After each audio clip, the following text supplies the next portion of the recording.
Hello everyone, George DeSantis here with a look at the market for the week ending March 30th, 2018. Before we get to the charts, let's take a look at the disclaimer.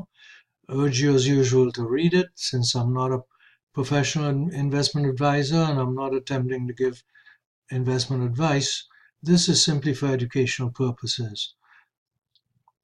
So let's begin by looking at the weekly chart of the S&P 500.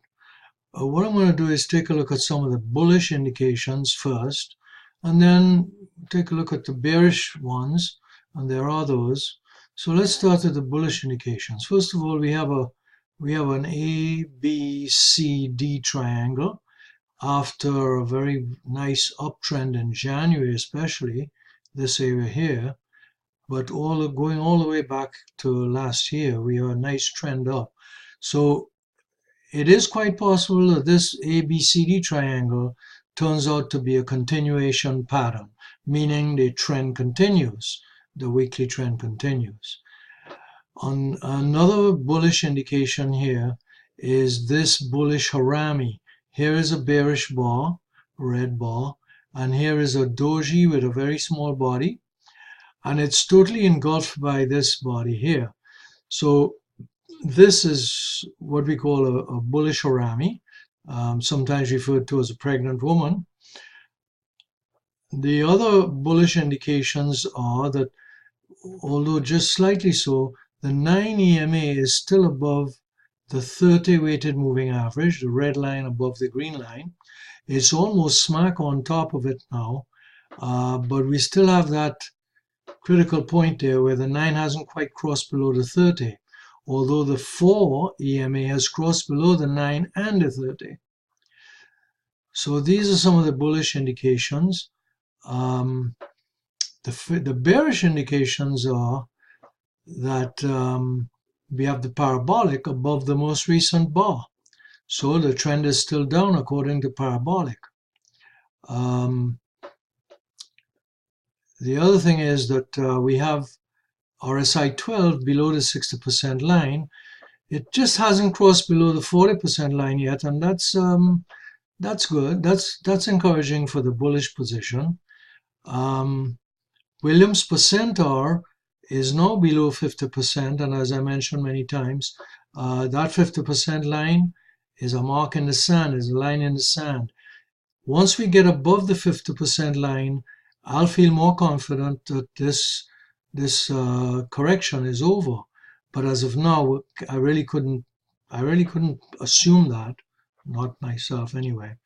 MACD is continuing to trend down, MACD histogram, and at the bottom of the chart, Jerry Appel's sum of the rate of change indicator is still below the 4% line. And we would like to see that cross above the 4% line before we begin to get more bullish or bullish at all. Now, let's take a look at the daily chart. Now, as we look at the daily chart of the S&P, I think the first thing that stands out is the collapse of these moving averages. Just a reversal of the kind of thing we had over here. For example, the 4 crossed below the 50-day moving average. It continued to cross below the 9, the red line, below the 30, the green line, and so on. So we do have this major downtrend here. It seems as though we might be finding some support at this level. So that may be so. Only time will tell on that. We do have we have a morning star, the beginnings of a morning star here, bearish candle, doji, bullish candle. So this augurs well for the bullish scenario. But we have a downtrend, there's no doubt about it. On the daily chart, we have the parabolic above the most recent bars, especially the most recent bar, Friday's bar.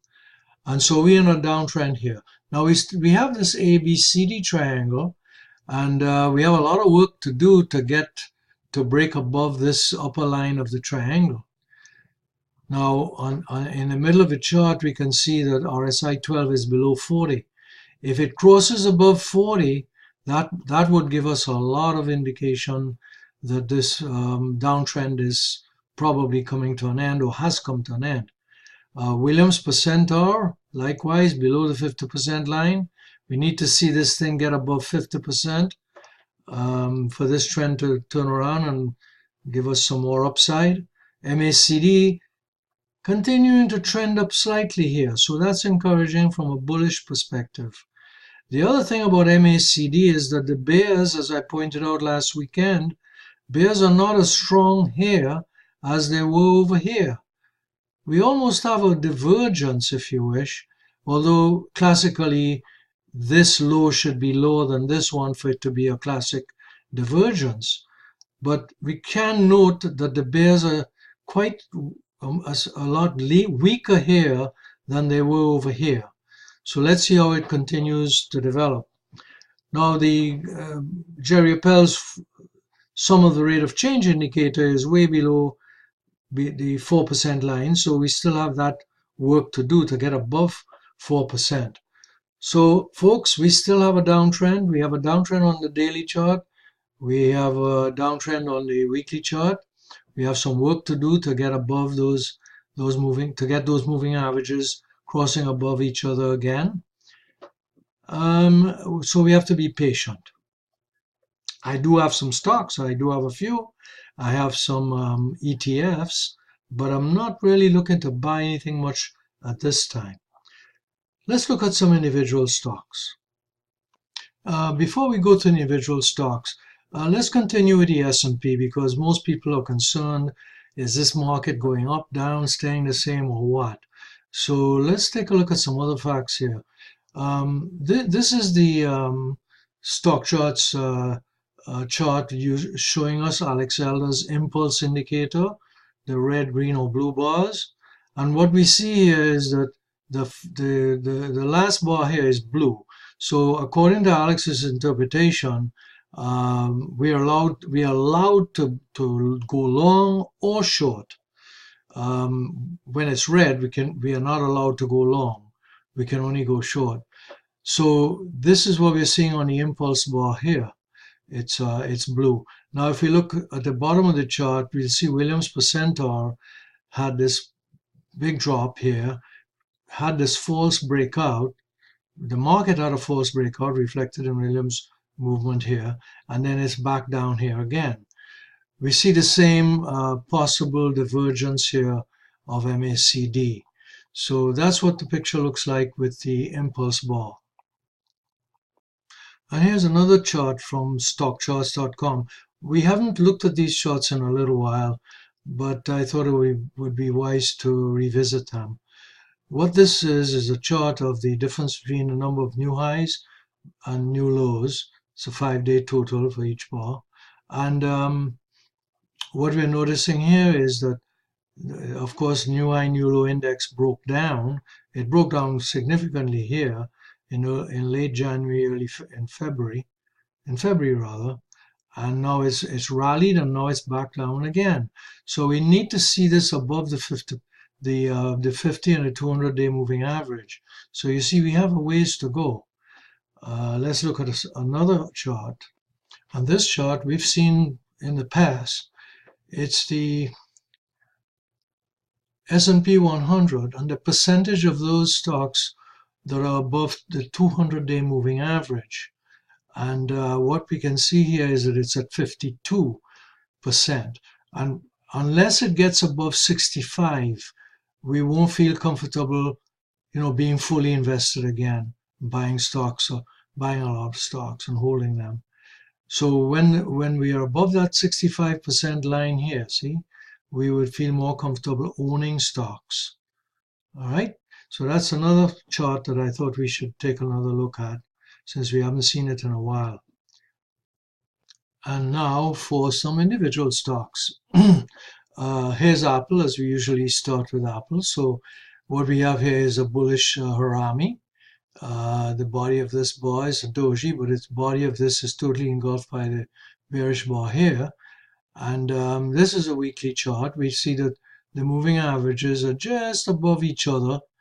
And parabolic is still above the most recent, below the most recent bar. so the trend is up. And these other indicators are looking okay too. We see that Williams percent are just crossed above the 50% line.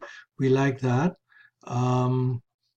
MACD, the bears are not as strong here as they were here. So all in all, Apple seems to be holding its own, although on the daily chart, you can see that we had that correction here, that pullback. But there seemed to be some consolidation here. So I would expect Apple to make a move from here if the rest of the market obliges as well. Let's look at another chart. Here is that familiar one, Facebook. We had that big fall here, and now we have a hammer. And we can even argue that this is a bullish harami as well. This body is engulfed by this. It appears to be, but it's a hammer. It's bullish. It's a bullish hammer. But on the weekly chart, this is the weekly chart. On the daily chart, we can see this congestion area here, that it seems as though we're finding some support here. But I won't be buying Facebook at this level here. There are just too many other outside interferences, the political issues and so on. I don't know. I just wouldn't touch it here for a while. MACD, however, is trending up a little bit here now on the daily chart. So that's encouraging for those who own it still. I don't own it anymore. And for one that I own is Adobe. And Adobe has had a really nice uptrend. This is a weekly chart. It closed above the upper Bollinger Band and pulled back a bit. And now we have this doji here. And it is a bullish harami. So I still hold it. I'm in the red because I only bought it somewhere in here, not too long ago. So I'm in the red with it, but I'm going to be holding it for a while. I like the fact that the sum of the rate of change indicator is nicely above 4%. MACD, there's no bearish divergence, and these other indicators are looking pretty good. There's Visa, another one that I own, and we do have that same, bullish harami. Parabolic is below the most recent bar. I still own it. I will continue to hold it. It's one of my long-term holdings. And Williams looks pretty good. It's above 50%, and the sum of the rate of change indicator is fine, above 4%. MACD histogram is in bearish territory, and so that's the one negative sign that I see here. Something else I own is this FFTY, the IBD 50 growth stocks, and it looks similar to Adobe or Visa. You have that bullish harami here, but you have this triangle that could well play itself out at a later time. And if we look at some of the other indicators here, this is above 50% Williams. We're still above 40 on the RSI 12, and this is a weekly chart, so that's good. And MACD, well, it's still in bearish territory, but the bears seem to be losing some strength here. And at the bottom of the chart, the sum of the rate of change indicator is just above 4%. Actually, it's just below. It's at 3.73. Here's Costco. As you know, I mentioned that I bought it somewhere here, hoping it would break out of the triangle. It didn't, and I sold it somewhere here. And now it looks to be perking up again. And these indicators are looking pretty good here. You can see that these indicators are looking good. We are just about out of time. So again, happy Easter. And we'll try and take another look, and let's hope that we get some good fortune this coming week.